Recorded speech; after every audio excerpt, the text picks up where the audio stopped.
tous, bienvenue. Excusez-nous, on a eu un petit problème de timing, un petit problème par rapport au son. Donc j'espère que vous m'entendez bien. Bonjour, bonjour. J'attends que vous connectiez. Bonjour.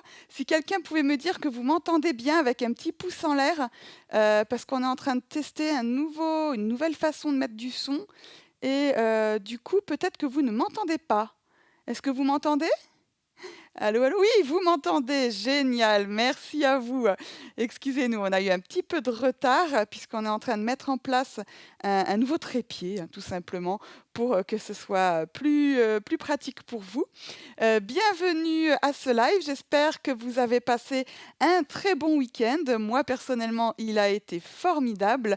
J'ai été stagiaire moi-même ce week-end auprès de Mandy Roman, formatrice au sommeil de bébé. Vraiment une très belle formation que je recommande à tout le monde. J'ai passé un très très bon moment. C'est très, très intéressant. Nova Naissance Émilie, on s'est vu ce week-end, bienvenue à toi. Donc du coup, je suis pleine d'énergie, pleine d'enthousiasme pour ce live d'aujourd'hui, nourrie de plein de belles choses. Et aujourd'hui, j'avais envie de parler avec vous du thème de l'allaitement en écharpe, de l'allaitement, alors allaitement au sein ou au biberon. Puisqu'on peut utiliser le terme dans les deux cas de figure, puisque dans les deux cas de figure, il s'agit de lait.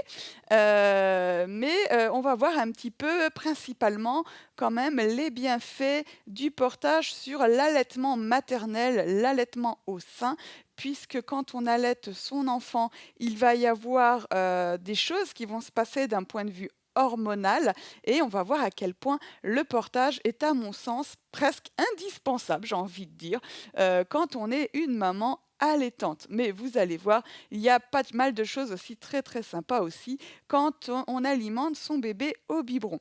Alors je vous laisse juste une petite minute, le temps de vous connecter tous. Bienvenue, j'espère que vous avez passé vous aussi un bon week-end, un week-end sous le soleil si possible, bien qu'on n'ait pas trop le droit de se balader à moins d'un kilomètre de chez soi, enfin à plus d'un kilomètre de chez soi. Je sais pas si ça vaut le coup qu'il fasse soleil. Je sais pas, vous me direz. J'ai déjà préinstallé mon bébé dans un sling, un ring sling, donc cette écharpe courte avec anneau que vous connaissez bien, vu que la semaine dernière, le live était consacré au sling.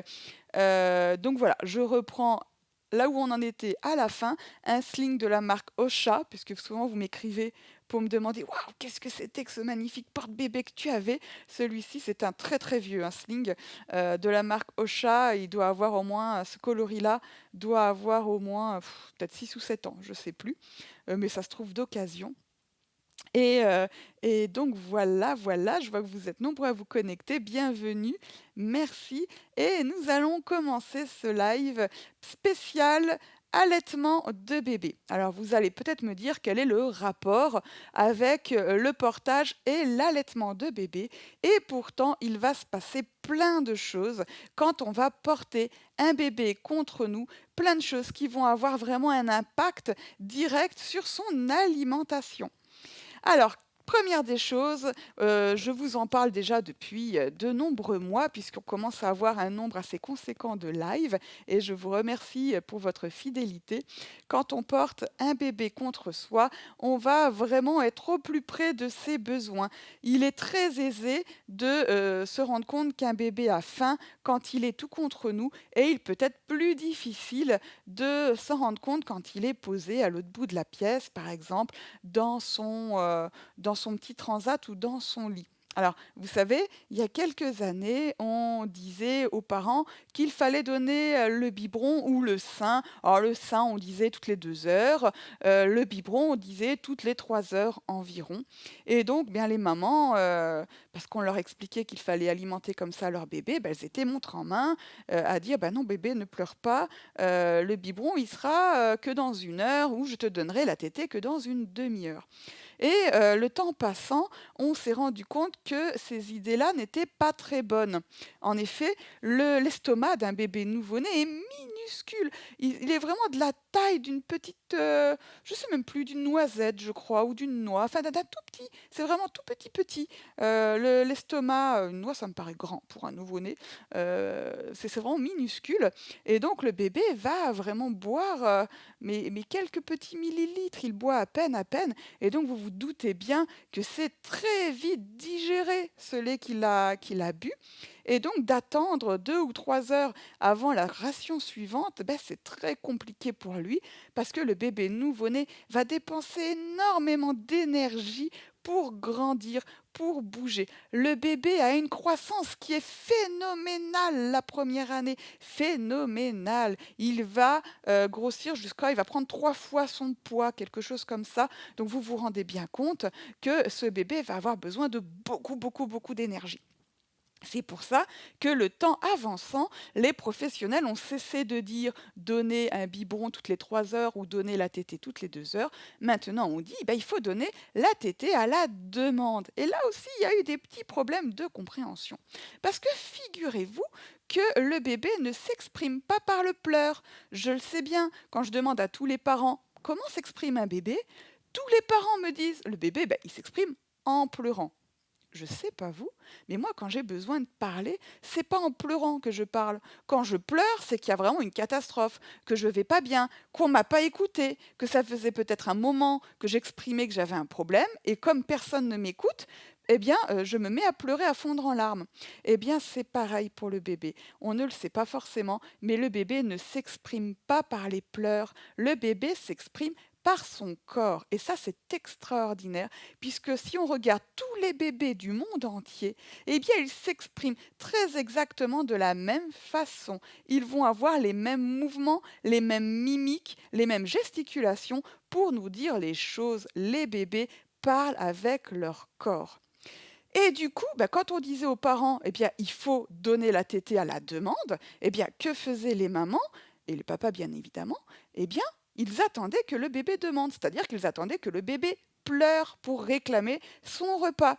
Mais c'était trop tard, parce que le bébé, ça faisait déjà un quart d'heure, 20 minutes, qu'il exprimait avec son corps, qu'il vous disait, allez, c'est bon, maman, tu peux me donner à manger, je suis prêt, allez, c'est le meilleur des moments.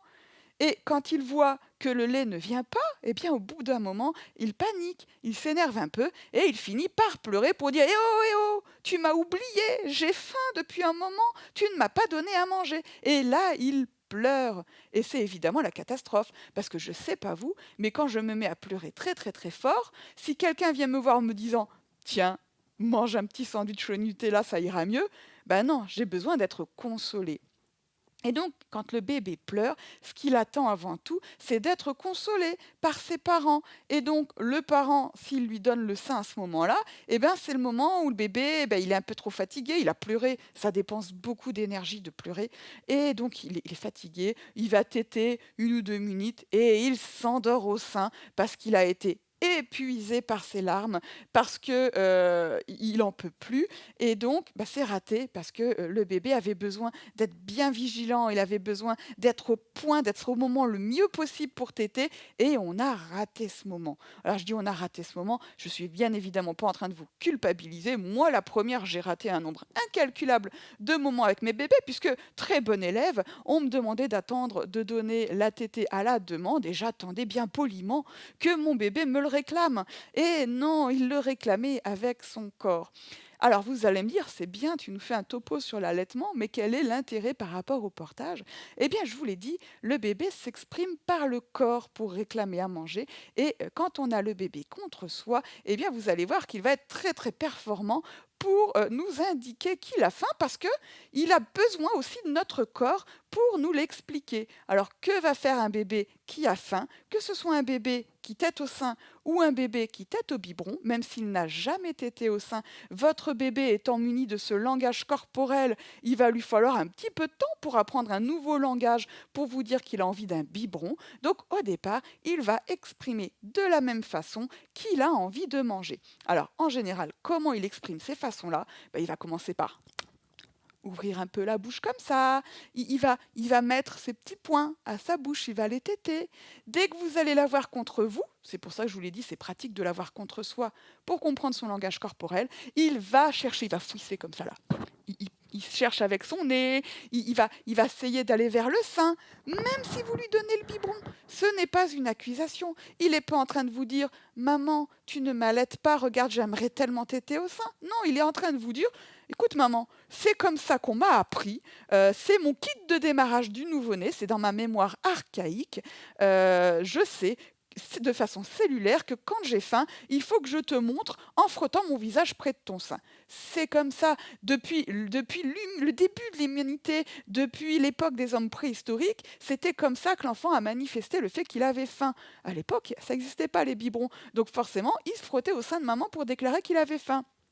Ne le prenez pas, encore une fois, comme une accusation. Mais du coup, c'est vrai que c'est très facile de voir que son bébé a faim, d'autant plus que, en fait, le bébé nouveau-né, on croit qu'il a beaucoup de phases d'éveil, mais il en a très très peu dans la journée. Il reste réveillé pas très longtemps. Et en général, juste après qu'il se réveille de sa sieste, qu'il se réveille de son petit moment de tranquillité, là, il va être tout à fait vigilant. Il va avoir un petit moment, un petit timing très très court, où là, c'est le super génial moment pour lui donner à manger. C'est le moment où il va être le plus performant, où il va avoir la meilleure tétée, la meilleure prise en bouche. Et en général, eh ben, ce super moment-là, il le passe dans son transat ou dans son lit. Et donc, eh ben, on ne le voit pas, ce moment-là, puisqu'à ce moment-là, il pleure pas. Et on peut rater des moments vraiment de top niveau pour avoir une bonne tétée au sein notamment. Donc si vous êtes maman allaitante, si vous vous rendez compte que votre bébé il s'endort très vite au sein, qu'il va pas téter longtemps, hein, au bout de 2 ou 3 minutes, vous voyez que ça y est, il s'endort, qu'il faut le réveiller, qu'il faut manipuler, ça peut être intéressant de lui faire des siestes régulières contre vous en écharpe en porte-bébé. Ça vous permettra à vous de plus vite repérer ces signes d'éveil, ces moments où il est au top pour téter, et donc ça va vous permettre de lui faire gagner un petit peu de poids. Hein, parce que la grande inquiétude, quand on a un bébé au sein, quand on l'allaite au sein, c'est les difficultés de prise de poids.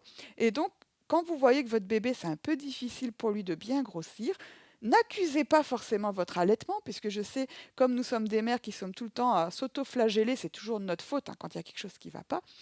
Ça peut être un problème d'allaitement, bien évidemment, mais de stimuler un petit peu cette mise au sein, de trouver le moment idéal pour le mettre au sein, pour lui donner la tétée, c'est vraiment très très intéressant pour vous. Donc n'ayez pas peur, laissez-le contre vous pour faire des siestes en journée et vous apprendrez plus vite à repérer comment votre bébé va manifester son envie de téter. Et ce bébé qui aura été alimenté avant d'avoir pleuré, vous verrez qu'il aura une meilleure prise de sein, une meilleure croissance, il va vraiment profiter de ce moment où il a le plus d'énergie pour téter et non pas pour pleurer. Donc ça, c'est vraiment la première des choses que je donne aux mamans comme conseil quand elles ont un projet d'allaitement, c'est de prendre le temps de rencontrer comment leur bébé est au mieux. Alors je vous parle de la tétée au sein, mais c'est la même chose au biberon. Un bébé qui a beaucoup pleuré va avoir plus de mal à bien prendre son biberon en bouche. En général, comme il est fatigué, il est moins performant, il va venir pincer la tétine de son biberon, ce qui fait que le lait va venir très très vite dans sa bouche, il va avaler de l'air, il va boire trop vite, et là vous avez un facteur qui amplifie les phénomènes de reflux, parce que le reflux gastro-œsophagien, les régurgitations, c'est quelque chose qui peut vraiment pourrir votre quotidien et le quotidien de bébé. Et on sait que de donner un biberon au beau moment, quand le bébé il est le plus performant, c'est le moment où il sera vraiment le plus apte à bien prendre son biberon, à savoir s'arrêter quand il n'a plus faim. Et donc vous verrez que ça peut améliorer considérablement les problèmes de reflux de votre bébé. Donc vraiment, le portage, quand on veut repérer quand son bébé est le plus apte à manger, que ce soit au sein ou au biberon, c'est vraiment excellent. Alors, moi, je vous recommande évidemment un portage physiologique, parce qu'un bébé qui est installé dans un porte-bébé moins confortable, dans lequel il va avoir du mal à bien se positionner, il va passer plus de temps à essayer de s'accrocher à vous qu'à bien être installé et vous parler avec son corps. Le portage physiologique, c'est vraiment quelque chose de très très important et je vous invite à regarder mes précédentes vidéos pour regarder ce que c'est qu'un portage physiologique. En plus, l'intérêt d'un portage physiologique, c'est justement que l'on va être un support à son portage.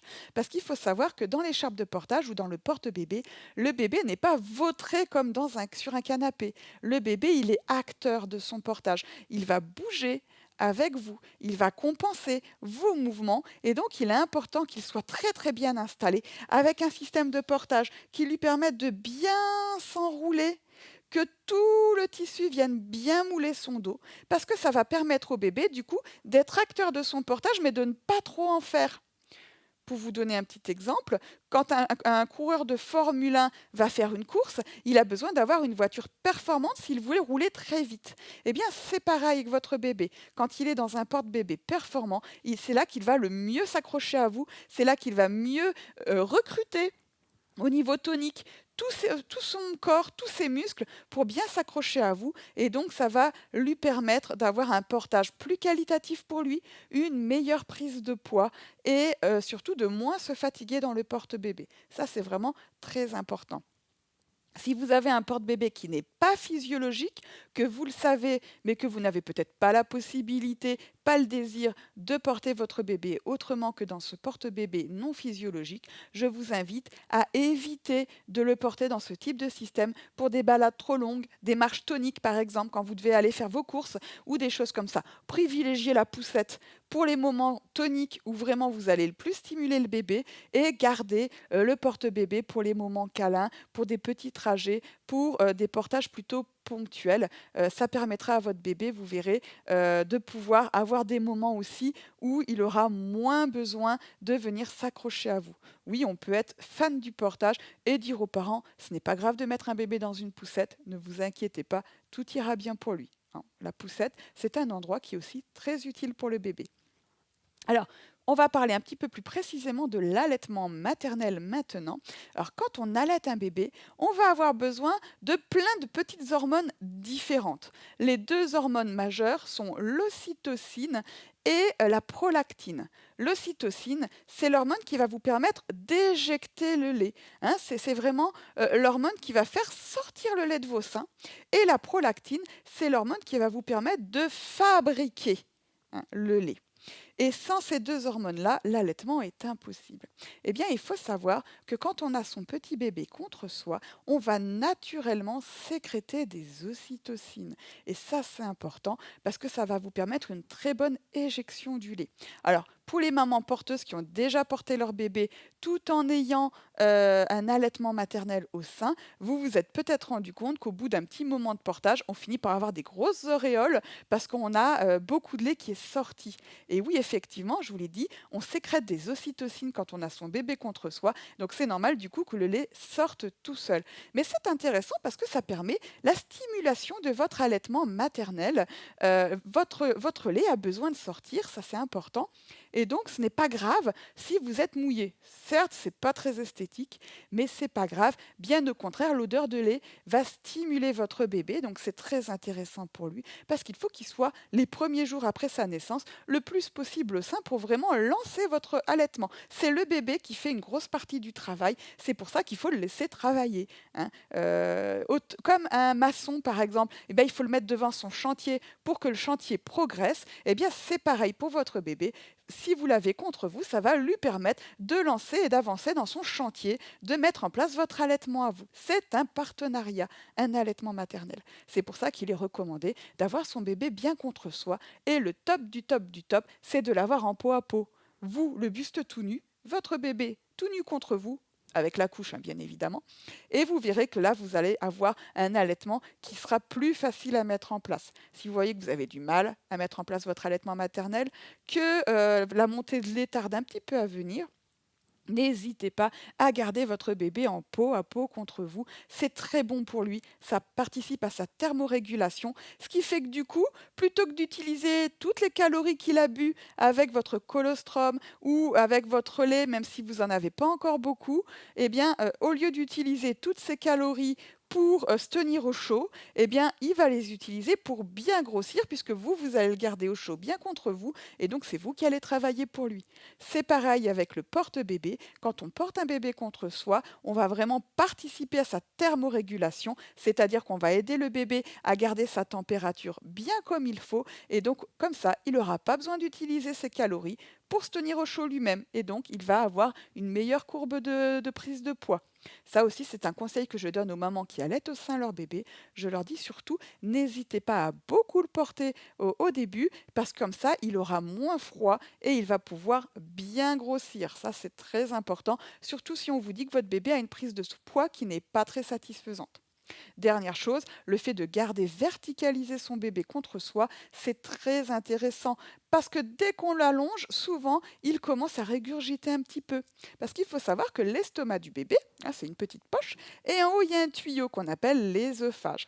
Et entre l'œsophage et l'estomac, il y a un petit clapier. Clapier, un clapet bien évidemment, qui va s'ouvrir et se fermer, on l'appelle le cardia. Et ce petit clapet, eh ben, il va tout simplement faire l'étanchéité quand vous allez coucher le bébé, de façon à ce que le lait ne ressorte pas. C'est un muscle.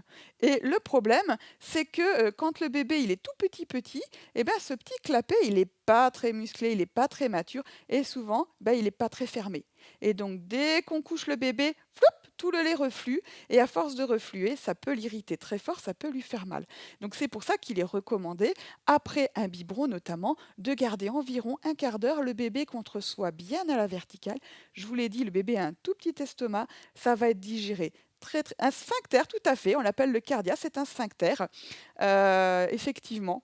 Et ça va vraiment permettre au bébé de rester vertical et que le lait reste bien au fond de son estomac au lieu de refluer. Mais garder un bébé un quart d'heure dans les bras après son biberon ou après sa tétée, c'est pas très pratique. Donc c'est vrai que de l'avoir en porte-bébé, ça va vous permettre de pouvoir faire d'autres choses, de pouvoir vaquer à vos occupations tout en ayant le bébé contre vous. Donc vraiment, que des avantages à porter un bébé quand on l'allaite. Je regarde juste mon petit timing.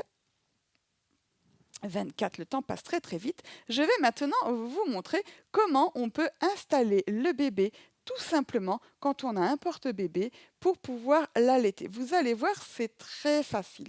Je sais qu'il y a beaucoup de mamans qui hésitent à allaiter, au sein notamment, parce qu'elles ont besoin du coussin d'allaitement, parce qu'elles ont besoin de bien installer le bébé, d'avoir une chaise, ça peut faire mal au dos. Ça peut être assez compliqué quand même d'installer un bébé au sein. Quoi qu'on en dise, je me rappelle, pour mes premiers allaitements au sein, c'était pas facile. C'était vraiment pas facile. Eh bien, l'écharpe de portage, le porte-bébé, va vous permettre de mettre plus facilement votre bébé au sein de façon assez instinctive et d'avoir le bébé dans une bonne position. Parce que le problème, quand on met les bébés au sein, c'est que souvent, la position du bébé n'est pas très bonne. On l'installe dans les bras, son ventre est contre le plafond et sa tête doit être tournée vers nous. Ça, c'est pas idéal. Nous, quand on mange, on n'a pas la tête toute tordue. Il faut bien que le bébé soit ventre contre nous. Mais quand on l'installe dans un coussin d'allaitement, comme du coup le bébé, il a son flanc contre le coussin d'allaitement, bah, il a tendance à glisser dans le coussin. Alors, je vous montre comment on installe le bébé au sein. Vous allez voir, c'est très simple. Alors là, j'ai le sling. Je vais juste légèrement soulever ses fesses parce que c'est le poids du bébé qui bloque les anneaux. Je tire, mais à peine sur mon sling. Je l'ai juste légèrement détendu de façon à ce que je sente que le bébé a moins le ventre contre moi. Donc automatiquement, ce petit bébé, il va commencer à descendre un petit peu avec son poids. Je vais maintenant le basculer pour venir le mettre contre mon sein. Alors pour basculer un bébé, pour l'installer en allaitement, on ne va pas utiliser le haut de son corps. Je peux tout simplement bouger bien le bébé de côté, vu que j'ai tout détendu. Mon bébé, il peut glisser sur le côté et je peux déjà le mettre du côté de mon sein. Donc je ne vais pas pousser sur ses épaules. Un bébé se manipule vraiment par les fesses. Hein. On va vraiment manipuler les fesses du bébé. Donc je vais venir maintenant basculer ses petites jambes d'un seul côté. Donc je soutiens les fesses de mon bébé. Je le soulève légèrement pour qu'il y ait moins de poids. Et hop, je viens basculer ses petites jambes de l'autre côté. Donc là, son bébé, il a le ventre contre le mien. Son petit bras ici, je vais faire en sorte qu'il ne se coince pas. Des fois, il peut arriver qu'il se retrouve avec le bras coincé dans le porte-bébé. Du coup, il va être comme ça et il n'arrivera pas à aller vers le sein. Donc, je vais vérifier que sa petite main soit bien dégagée. Regardez, il arrive au niveau du sein. À ce niveau-là, il est très important de bien soutenir la nuque du bébé parce que si je ne tiens rien, la tête, elle va pendre dans le vide, il n'y a rien qui la soutient et c'est normal parce que si vous voulez que votre bébé, il ait une bonne succion, qu'il soit bien performant, bien dynamique dans sa tétée, il ne faut pas lui coincer la tête. Imaginez que vous soyez obligé d'avoir la tête coincée pour manger, eh bien vous vous rendrez compte que ça sera tout de suite beaucoup plus difficile. Donc c'est important de lui laisser la tête la plus tranquille possible. Alors soit éventuellement, je le glace juste ma main ouverte pour lui assurer comme un petit oreiller pendant la tétée, mais mieux encore, moi j'aime bien venir tenir juste sa nuque et ses épaules avec mon autre main, vous voyez, du coup ce bras il est disponible et là le bébé il va pouvoir bouger sa tête comme il veut. Alors là il n'est pas tout à fait au niveau de mon sein parce que j'ai un gros pull qui coince un petit peu mon porte-bébé, mais je peux tout à fait, en poussant vraiment au niveau de ses fesses, venir installer mon bébé pile au niveau du sein. Hop là. Et là maintenant, c'est parti pour la tétée. Alors, si vous voyez que votre sein est pas très accessible, on peut venir le soulever légèrement avec une main bien ouverte pour ne pas venir comprimer vos glandes mammaires. Hein, souvent, on a tendance à presser l'aréole avec nos doigts, comme ça, vous savez, c'est le geste qu'on voit tout le temps à la télé. Comme ça, le problème, c'est que vous coincez vos glandes mammaires et le lait, il pourra moins bien sortir. C'est comme un tuyau d'arrosage. Si vous le comprimez, forcément, l'eau ne passera pas. Eh bien, il vaut mieux avoir une main bien ouverte. Si vous voyez que vous avez une poitrine très développée, vous pouvez éventuellement glisser un petit lange sous votre sein dans la brassière de façon à ce que votre sein soit plus haut au moment de la tétée. Alors vous allez me dire c'est génial, mais là tu es pleine de pulls, tu risques pas de donner la tétée. C'est vrai que quand on veut allaiter au sein avec un porte-bébé, l'idéal est d'avoir quelque chose qui va pouvoir se décolleter du haut, donc des petits boutons, un petit gilet comme j'ai mis que je vais pouvoir ouvrir pour donner le sein au bébé. Et si vous ne voulez pas, par exemple, parce que vous êtes dans la rue ou autre, parce qu'il y a une époque où on pouvait être dans la rue, vous pouvez éventuellement utiliser le pan qui reste, c'est pour ça que j'aime bien allaiter en sling, pour venir juste légèrement cacher la tétée. Évidemment, je ne coince pas ses voies respiratoires et surtout, on va vraiment éviter, on ne le fait pas, j'aime pas dire il ne faut pas faire, mais on ne va pas coincer la tête de bébé avec son sling, avec le porte-bébé en lui-même. Parce que là, je viens appuyer sa tête contre mon sein et il ne va pas pouvoir se dégager et donc là, il ne va pas être à l'aise, il ne va pas être bien, voire même il pourrait s'étouffer. Donc c'est vraiment important que la tête soit toujours complètement libre de tissu. Toujours, je la soutiens avec ma main et si j'ai besoin d'être cachée, parce que je n'ai pas envie qu'on voit ce que je fais, hop, je vais venir cacher avec mon tissu en laissant un petit côté pour quand même faire respirer le bébé. Hein, c'est important qu'il ait accès à plein d'air, bien frais, pour pouvoir être bien dynamique dans sa tétée. Ça, c'est vraiment très très intéressant. Alors là, je vous ai montré, si on parle du Kama Sutra de l'allaitement, la tétée en madone, mais il existe d'autres façons d'installer le bébé au sein pour lui donner la tétée. Et là, pour le coup, c'est vraiment génial parce que si vous avez des crevasses, si vous avez des difficultés, des mastites par exemple, souvent on vous dit il faut changer le sens de la tétée de bébé. Et ça, pareil, avec un coussin d'allaitement, changer le sens de la tétée, c'est vraiment pas pratique. Alors, je vous montre d'autres positions. Je remets bien mon bébé à la verticale. Hop. Et je peux tout simplement descendre le bébé tranquillement. Vous pouvez détendre un tout petit peu, jusqu'à ce qu'il arrive à hauteur de sein.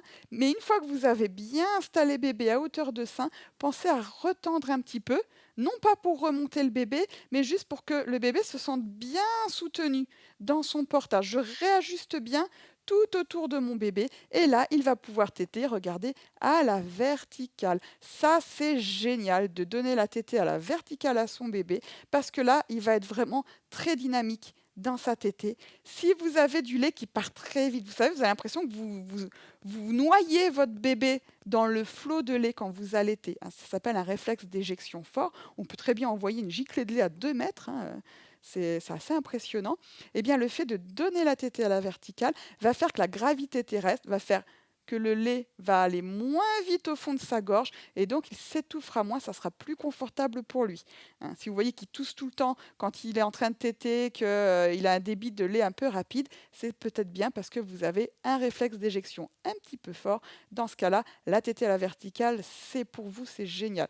C'est idéal aussi pour un bébé qui a un reflux gastro-œsophagien. Je vous l'ai dit, quand ils sont allongés, le lait a tendance à refluer un petit peu. Là, au moins, il tète à la verticale. C'est vraiment super intéressant. Et en plus, pour le coup, vous n'avez plus besoin de tenir sa tête. Donc, si vous avez un bébé qui n'aime pas qu'on lui tienne la tête pendant la tétée, qui n'aime pas être plaqué, quand vous avez un bébé contre vous et vous avez l'impression que plus vous le mettez contre vous, plus il tire la tête en arrière, moins il a envie d'être collé. Ce bébé-là, il n'a pas forcément envie d'être tenu pendant la tétée. Et bien là, il sera beaucoup plus libre de ses mouvements. C'est une tétée qui est très intéressante. Je relance juste, hop, mon film de l'autre côté. Et dernière position possible, le ballon de rugby, qui est une position dont tout le monde nous parle, mais que très peu de personnes arrivent à obtenir. Eh bien, hop, je bascule le bébé, jambe de l'autre côté. Hop, il s'est pris les pieds dans mon pull. Je le glisse. Donc vraiment, vous voyez, hop, j'invite le bébé à venir dans sa position. Je le glisse par son bassin. Et regardez, il arrive tout de suite au niveau de mon sein. Ses jambes sont bien soutenues. Le bébé est bien tenu, bien évidemment. Je l'accompagne avec une petite main et regardez, c'est génial parce que ça vous libère. L'autre côté, si vous souhaitez allaiter des jumeaux. Ça, c'est très pratique. Alors, vous allez me dire, c'est bien Isabelle, tu nous as fait un beau descriptif de comment allaiter au sein un bébé en écharpe, et vous l'avez remarqué, c'est très simple, mais comment on fait pour donner le biberon? Alors déjà, on va terminer cette installation-là. Quelle que soit la position de portage que vous avez choisie pour donner la tétée, ce qui est important, c'est de le remettre dans la bonne hauteur avec un bon serrage une fois qu'il a fini. Même si il s'est endormi au sein, une fois que la tétée est terminée, hop mon petit bonhomme, je te remets de nouveau à bonne hauteur. Hop.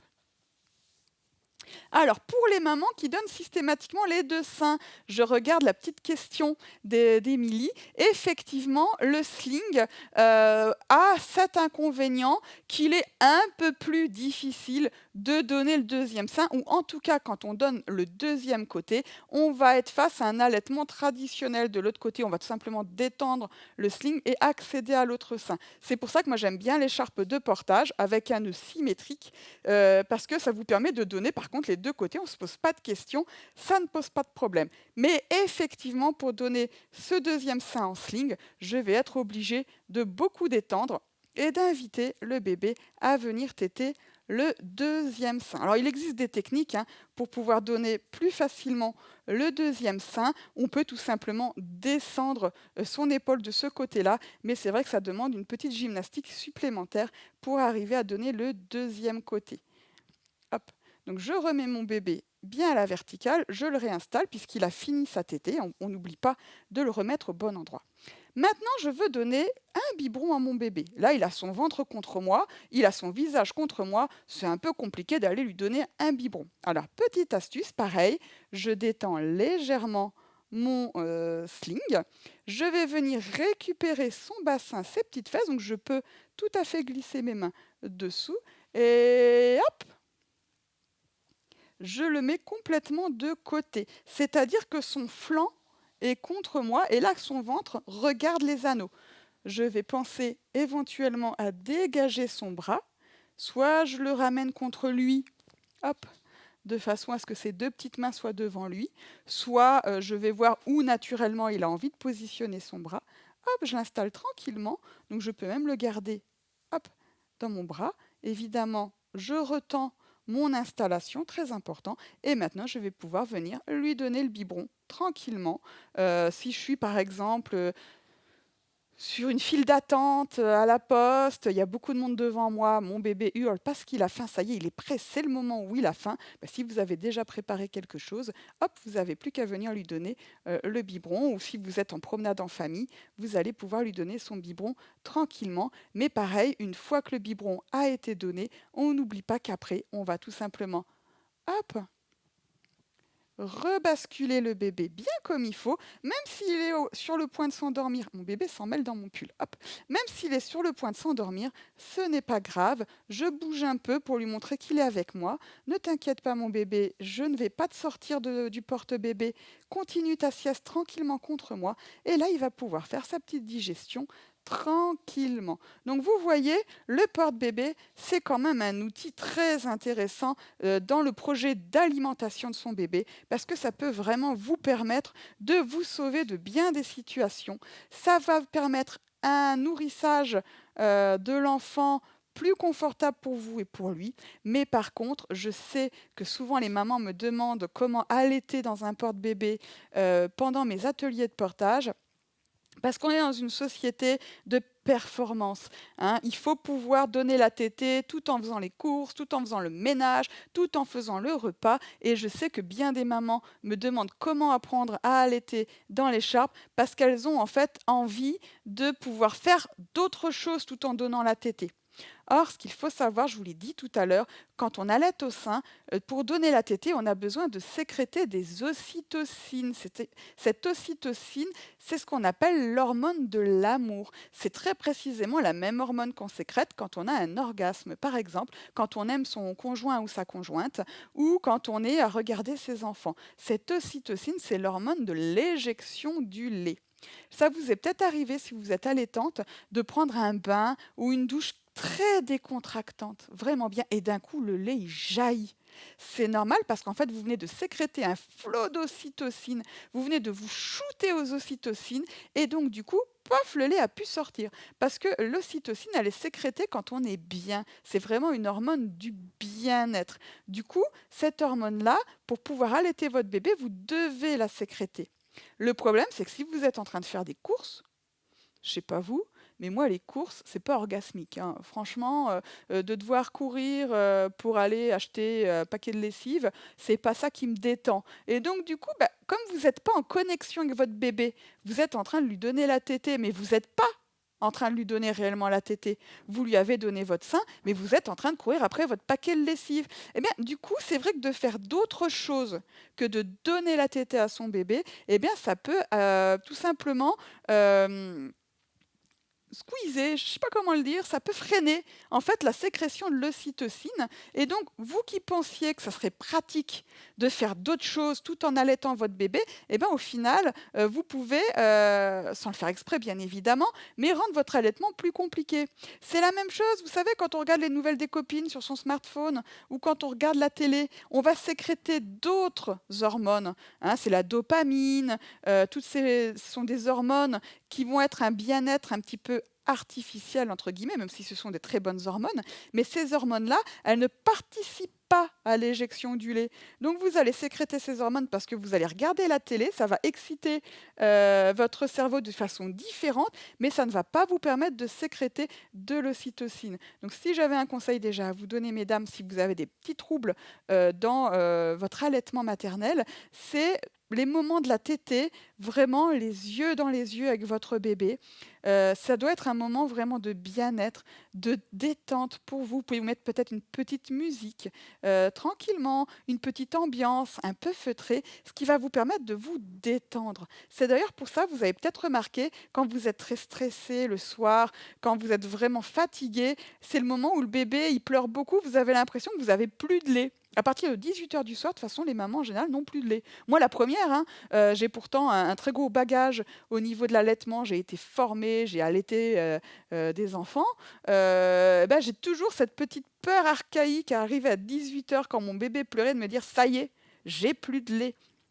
Mais en fait, plus vous allez être stressé, moins vous allez pouvoir produire cette ocytocine. Et donc, le fait de porter votre bébé, ça va vous permettre de sécréter ces ocytocines qui vont vraiment améliorer votre allaitement de façon très significative. Donc, quand vous voyez que le soir arrive, que c'est le moment où votre bébé va se mettre à beaucoup pleurer, hop, je le mets dans le porte-bébé. J'attends pas forcément qu'il en exprime un chagrin qui nécessite de le calmer dans le porte-bébé. Et ça va vous permettre de vous détendre et de sécréter ces fameuses petites hormones du bonheur, ces hormones de l'éjection du lait. Donc la tétée, les yeux dans les yeux, même chose pour le biberon. Hein. C'est important quand on donne le biberon d'avoir son bébé les yeux dans les yeux parce que lui aussi, quand il vous regarde, il vous aime tellement fort qu'il va sécréter des ocytocines, lui aussi, ce qui va lui permettre de lutter contre les petites douleurs de la vie, ces petits intestins qui se mettent en place, la petite colique, les maux de dents.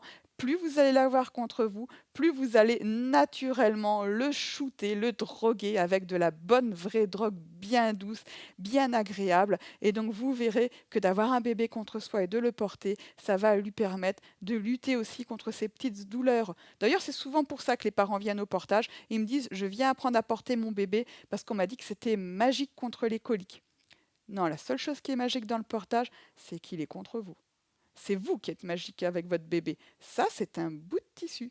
Ça vous permet de faire sans les mains. Mais votre bébé, la seule chose dont il a besoin, c'est de vous et uniquement vous.